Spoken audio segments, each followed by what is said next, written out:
तुमच्या भेटीसाठी आतुर हे मन. एकनाथ शिंदेंनी ठाकरेंना भेटण्याची केली इच्छा व्यक्त. ज्यांना हात पकडून राहायचं होतं तेच बात पकडून बसले. फडणवीसांनी ठाकरेंना पुन्हा आपल्यासोबत येण्याची दिली ऑफर.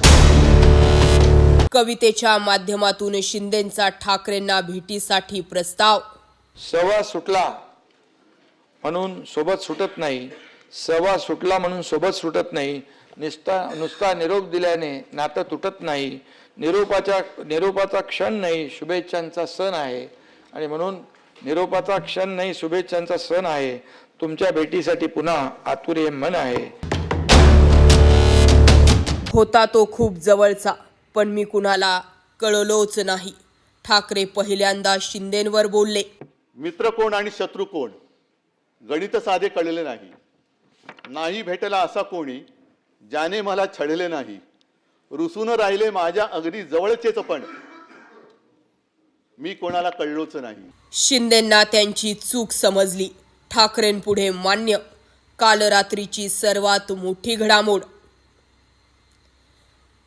सातारा झेडपीत शिंदेंसोबत भाजपनं केला दगाफटका. त्यानंतर आपण ठाकरेंसोबत किती चुकीचं वागलो याची शिंदेंना आली प्रचिती. फडणवीसांनी पुन्हा ठाकरेंना एकत्र येऊ म्हटलं. शिंदेंसमोर ठाकरेंना थेट दिली ऑफर. साजिश की सौगात पहनकर बैठ गए, अनचाहे हालात पकड़कर बैठ गए. साजिश की सौगात पहनकर बैठ गए, अनचाहे हालात पकड़कर बैठ गए. जिनको मेरा हाथ पकड़कर चलना था, हैरत है वो बात पकड़कर बैठ गए. काल 9 आमदार विधान परिषदेवरून निवृत्त झाले. त्यात उद्धव ठाकरेंचाही समावेश. उद्धव ठाकरेंच्या निरोप समारंभावेळी काय घडलं ते एकदा पहाच. एकनाथ शिंदे आणि राम शिंदे शेजारी शेजारी उभे राहिले. ठाकरे आले. पुन्हा शिंदेंनी नजर देणं टाळलं. मात्र ठाकरेंचा साहेब असा विधान परिषदेत उल्लेख केला. कधीतरी आपणही भेटू असं शिंदे ठाकरेंना म्हणाले.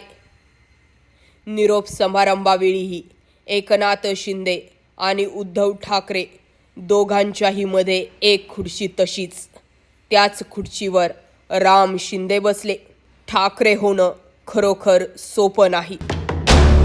काल एकनाथ शिंदेंनाही कळालं असावं. सातारा झेडपीत साम दाम दंड भेद वापरून एकनाथ शिंदेंच्या तोंडचा घास भाजपनं पळवला.